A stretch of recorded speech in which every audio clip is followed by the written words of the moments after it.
We're taught that modern finance began with coins, banks, and markets. That before money, trade was simple, local, primitive. But here's the mystery that challenges everything we think we know. How did prehistoric societies move massive quantities of resources across continents without money, contracts, or banks? How did power concentrate long before capitalism existed? Because whatever system they used didn't disappear, it evolved. And traces of it still decide who controls wealth today. Long before written language or currency, humans were already connected through trade. Ecologists have found obsidian tools transported hundreds of miles from their volcanic sources. Seashells buried deep inland. Copper traded across regions before metal coins existed. These weren't accidents, they were systems. And they weren't controlled by everyone. They were controlled by those who managed routes, access, and trust.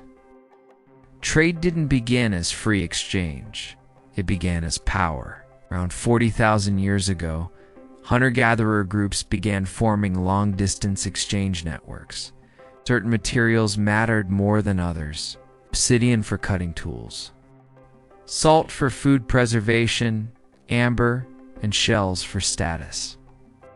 These goods weren't evenly distributed by nature. That scarcity created leverage. Groups living near key resources became indispensable. They didn't just trade objects, they traded dependency. Access to rare materials meant access to survival, protection, and prestige. And whoever controlled access controlled outcomes. As populations grew and agriculture developed, trade routes became more organized. By the Neolithic period, goods moved along predictable paths. River systems, mountain passes, coastal corridors. Over time, certain groups specialized not in producing goods, but in moving them. They became middlemen. This was a turning point. Middlemen didn't create value through labor. They created value through position. They set terms. They decided who got what and when. This is the earliest form of financial power. Here's where the system gets more complex. Without money, trade depended on reputation, obligation, and ritual. Debts were remembered. Favors were recorded socially. Failures had consequences. Anthropologists call this relational accounting. You owed because the community remembered. Over time, this memory-based system scaled. Leaders, elders, and priestly classes became custodians of obligation. Trade wasn't free. Was enforced socially. As trade networks expanded, inequality followed. Those controlling routes accumulated influence. Those dependent on access lost autonomy. Eventually, trade networks hardened into hierarchies. Chiefdoms formed, city-states emerged, empires followed. What started as exchange became extraction, and conflict followed. Trade routes became military targets. Access became worth fighting over. The system's success created its own instability. As trade volume increased, memory wasn't enough. Promises needed proof. Obligations needed tracking. This pressure led to innovations. Tokens, tallies, accounting marks, these were not money at first. They were records of trust.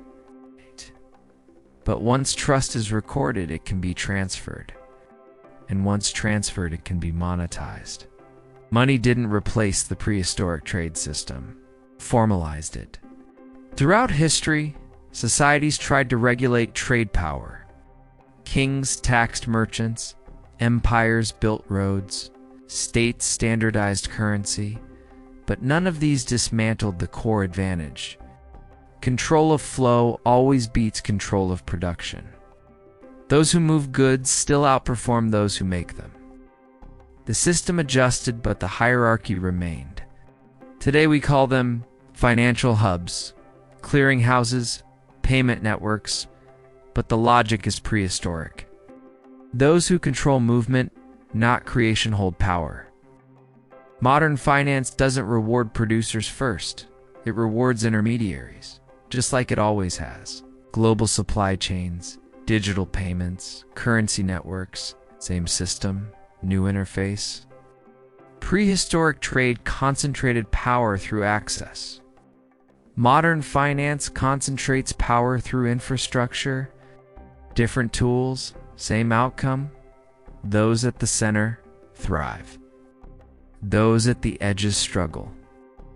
And every crisis tightens the network further. First, trade systems existed long before money and they shaped hierarchy. Money came later to scale control. Second, financial power comes from controlling flow, not labor. Position beats effort. Third, modern financial dominance is not new. It is ancient. The greatest illusion is believing modern finance is advanced. In truth, it is ancient, refined, disguised, digitized. The same prehistoric trade logic still decides who benefits and who depends. So the next time you hear that markets are free, remember, they were never free. They were always controlled. If this changed how you see money, trade, and power, like the video. Subscribe for more deep dives into hidden financial systems. And share this with someone who still thinks money invented inequality.